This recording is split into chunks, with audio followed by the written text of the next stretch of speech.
To the I-Team, new developments tonight in the firing of Newton County's fire chief, the result of a Fox 5 I-Team investigation that uncovered an apparent conflict of interest involving a local scuba store. I-Team reporter Johnny Edwards broke the story of how a fire investigator sold tens of thousands of dollars in diving gear and training to his own dive team. Now the I-Team has obtained a copy of the county's internal investigation, revealing what led Newton County to fire both the inspector and the fire chief. Johnny?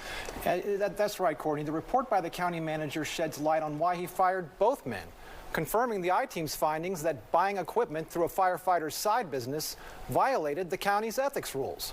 The county manager also questioned why the department needed a dive team at all, since the county already had one for decades. One thing in the report that we didn't know, the fire department's rescue dive team has been dissolved.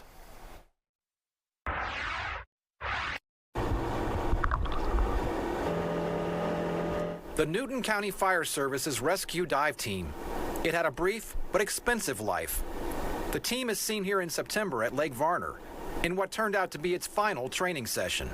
Giving directions that day, Glenn Mikos, a fire inspector, dive team leader, and owner of a Covington scuba store that sold the team all its fancy equipment. Wetsuits, knives, ropes, even a new inflatable rescue boat.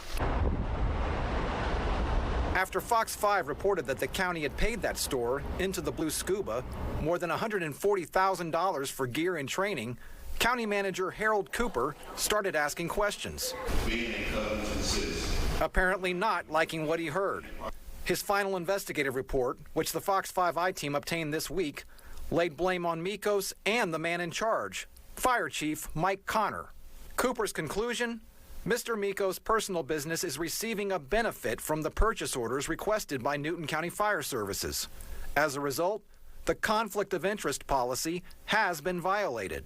As for the chief, Cooper wrote, "It appears that Fire Chief Connor was aware of the potential conflict, and responsibility rests with him as well. The majority of the violations and problematic practices could have been avoided had the dive team not been created by Chief Connor." The county manager wanted to know why the chief launched the dive team when the county already had one for decades. I just want them to find him. Connor says in the report that he became frustrated with the county's existing dive team, overseen by EMA, during a search for 2 drowning victims in the Alcovy River in the summer of 2020. Connor didn't like that the team called off the search for the second victim at nightfall, planning to resume the next morning. From the report, Chief Connor shared that he felt awful telling the family that they were done for the night.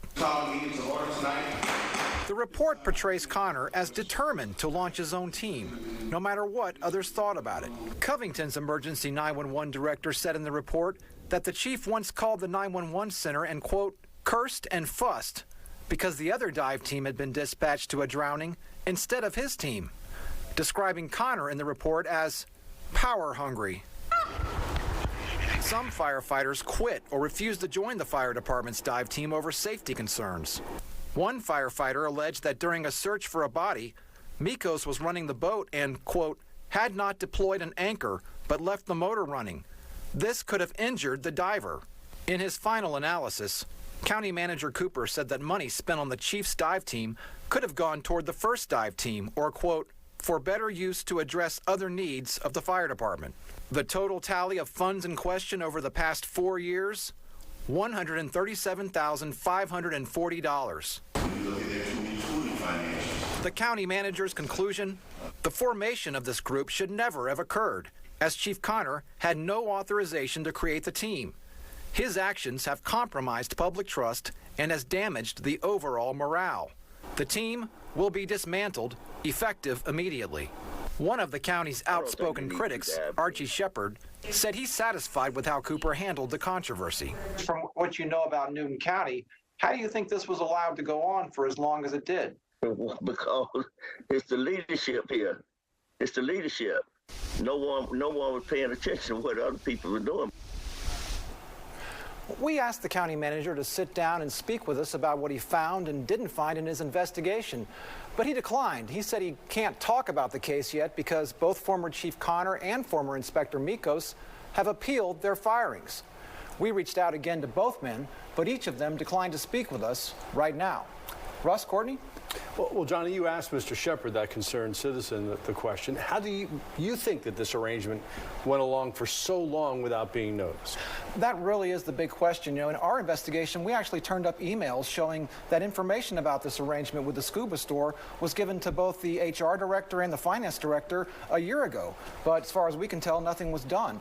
Now, the county manager, he's only been on the job since about May, and he found out about this through our reporting, and he has taken it quite seriously since then. Yeah, it's amazing how much has happened since you first brought this report to light. Right. It's very, very rapid results for a change. So yeah. Good to see. All right. Johnny, thanks. Thanks, John.